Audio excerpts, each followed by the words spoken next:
সাকিব ভাই, এই বিতর্ক তো 5 আগস্টের পর থেকে আমরা বহুবার এই টেবিলে আলোচনা করেছি। রাজনীতির মাঠে রাজনৈতিক নেতারা পাল্টাপাল্টি বক্তব্য দিয়ে আসছেন। আপনার বিশ্লেষণটা কি যে আসলে এখন বলছে যে বিএনপি আওয়ামী লীগকে পুনর্বাসন করছে, জামায়াত আওয়ামী লীগকে পুনর্বাসন করছে, এই তরফ কথাগুলো আসছে, এনসিপিও তাদের একটা বক্তব্য আছে। আসলে পুনর্বাসনটা করছে কে? আমরা তো তৃণমূল পর্যায়ে। ধন্যবাদ সবাইকে, সালাম এবং শুভেচ্ছা জানাচ্ছি। আসসালামু আলাইকুম। পুনর্বাসন হবে তখনই যখন আমরা এই ধরনের তর্ক করতে করতে নিজেরা একটা রাজনৈতিক সংকট টেনে নিয়ে আসব এবং আমরা কিছুটা সংঘাতের দিকে রাজনীতিকে ঠেলে দেব। কাজেই আওয়ামী লীগের পুনর্বাসনের জায়গা হচ্ছে আন্দোলনকারীদের অনেকের মধ্যে। সেই ক্ষেত্রে দায় আমি দেখতে পাচ্ছি আপনারা তো মিডিয়া মোটামুটি ঠিক করে ফেলেছেন যে দেশে 3টাই পার্টি আছে, বিএনপি, জামায়াত, এনসিপি। সরকারও ঠিক করেছে, আপনারা মিডিয়াও ঠিক করেছেন, জরিপকারীরাও ঠিক করেছে এবং এইভাবে বেছে নাও পেপসি, কোকাকোলা ওই একই জায়গাতেই রেখেছেন আর কি। তো ঠিক আছে, জনগণের সামনে এইভাবেই শ্রেণী বিভাজন চলে। জনগণকে আহ্বান জানাবো যে একটু মানে এই যে মিডিয়ার চক্কর, সোশ্যাল মিডিয়ার চক্কর থেকে একটু বাইরের দিকে তাকাতে আর কি।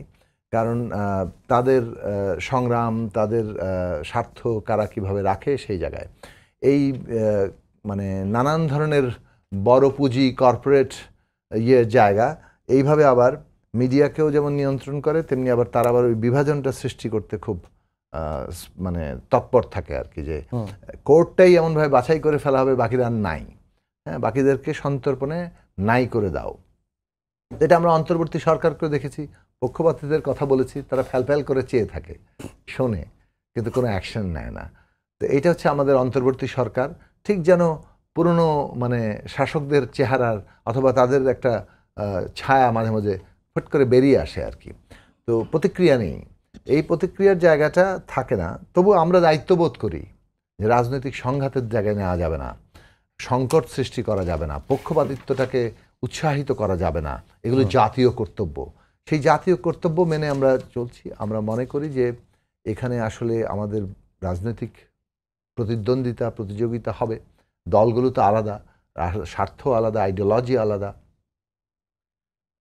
ফলে তারা আসলে এই পার্থক্যের জায়গাটাতে প্রতিদ্বন্দ্বিতাতে নেমে পড়বেন। হয়তো আরও তিক্ত ভাষাও হবে, কিন্তু এখন এই মুহূর্তে যে জিনিসটা জরুরি দরকার সেটা হচ্ছে জুলাইয়ের একটা বাস্তবায়ন কিভাবে ঘটবে, জুলাই জাতীয় সনদের, সে নিয়ে একটা ঐকমত্য হওয়া, ইলেকশন যে আমাদের দরকার সে বিষয়ে একটা ঐকমত্য তৈরি হওয়া এবং কি পদ্ধতিতে ইলেকশনটা হবে সেটা নিয়ে একটা ঐকমত্যের জায়গায় আসা।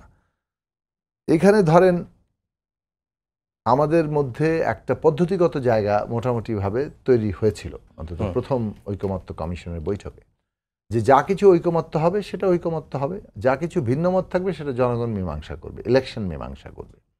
এইটা যদি পদ্ধতি হিসাবে না নেওয়া হয়, শক্তি পরীক্ষার জায়গায় যাওয়া হয়, তাহলে আমরা সংঘাত টেনে আনবো। কারণ শক্তি পরীক্ষাতে ধরেন আপনি শক্তি দেখাতে যাচ্ছেন, আরেক দলও শক্তি দেখাতে আসবে, তো অনিবার্য সংঘাতের জায়গায় যাবে। ফলে কি পদ্ধতিতে আমরা এই উত্তরণকে দেখব, শক্তি পরীক্ষার মাধ্যমে নাকি আমরা জনগণের হাতে ছেড়ে দিব, জনগণ যাকে ভোটে বিজয়ী করে সেটার মধ্যে দিয়ে হবে, সেইটা পদ্ধতিগতভাবে গ্রহণ করতে হবে।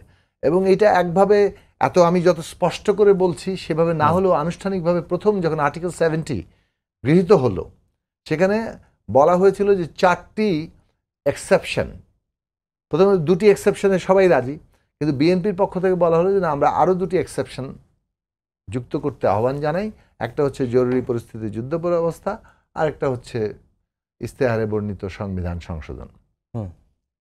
তো এখন তখন মীমাংসাটা হলো যে যদি মানে এই দুটো এমনভাবে রাখা হোক যাতে দলগুলো তাদের ইস্তেহারে নিয়ে যেতে পারে।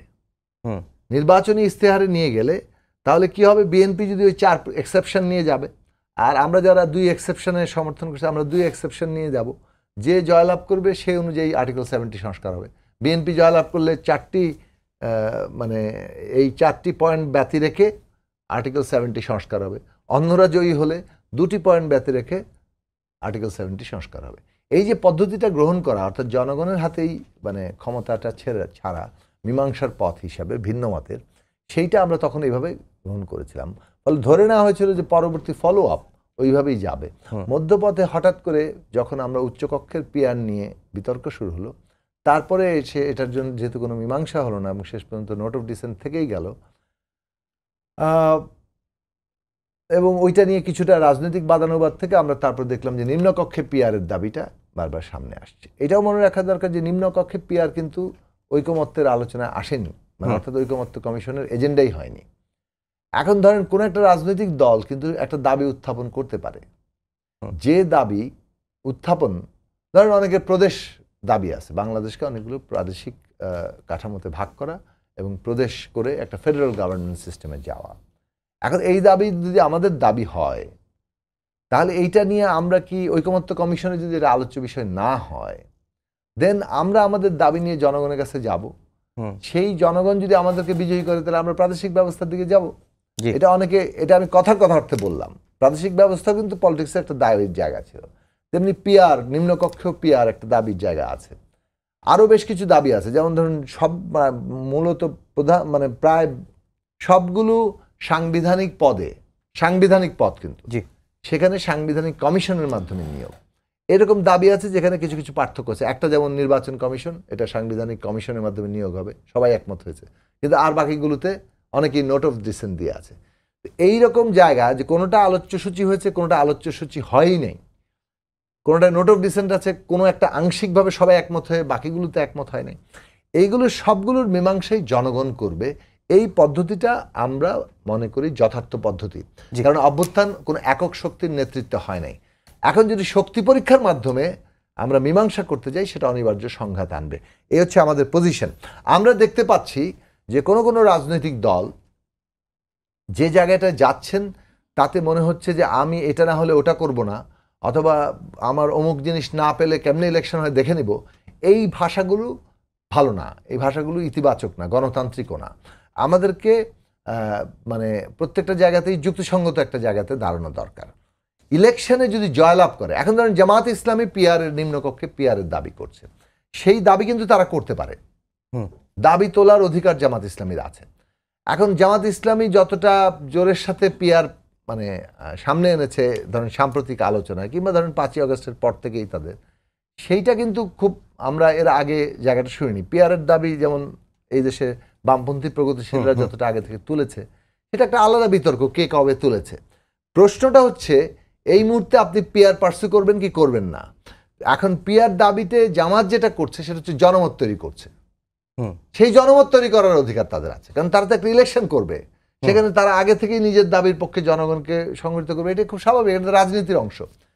কিন্তু পিআর না হলে ইলেকশন হবে না, এই পজিশন অত্যন্ত বিপজ্জনক, এবং এই পজিশন দায়িত্বশীল হবে না। এই পজিশনে যদি কেউ যায়, তাহলে আপনি যেটা বললাম যে তাহলে শক্তি পরীক্ষার পদ্ধতিতে আপনি মীমাংসা চাইছেন এবং আপনি সংঘাতের দিকে ঠেলছেন।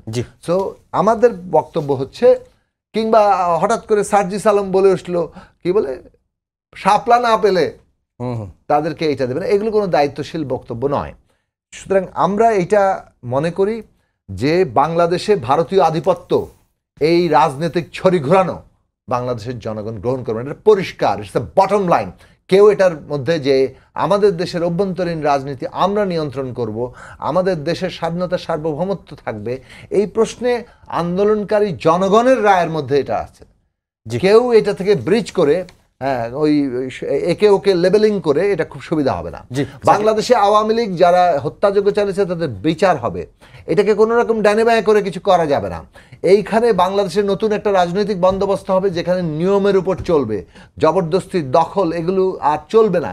এই প্রশ্নগুলো জনগণের রায় আছে, রাজনৈতিক দলগুলোর প্রত্যেকেরই কিন্তু এই অনুযায়ী সামনের জায়গাটা দাঁড়াতে হবে। তারপরও আরো ইস্যু আছে, আমি কথা শেষ করবো এটা বলে, আরো ইস্যু আছে যেটার দ্বারা জনগণের স্বার্থ এপার ওপার হয়ে যাবে, সেগুলো আগামী নির্বাচনের লড়াই হবে। যেগুলো ইতিমধ্যে জনরায় প্রতিষ্ঠিত, সেগুলো নিয়ে তর্ক করে নিজেদেরকে যে জায়গায় নেওয়া হচ্ছে, এতে আওয়ামী লীগের সুবিধা হচ্ছে। সাকিব ভাই আজকে অনেক কথাই বলে ফেললো একবারে।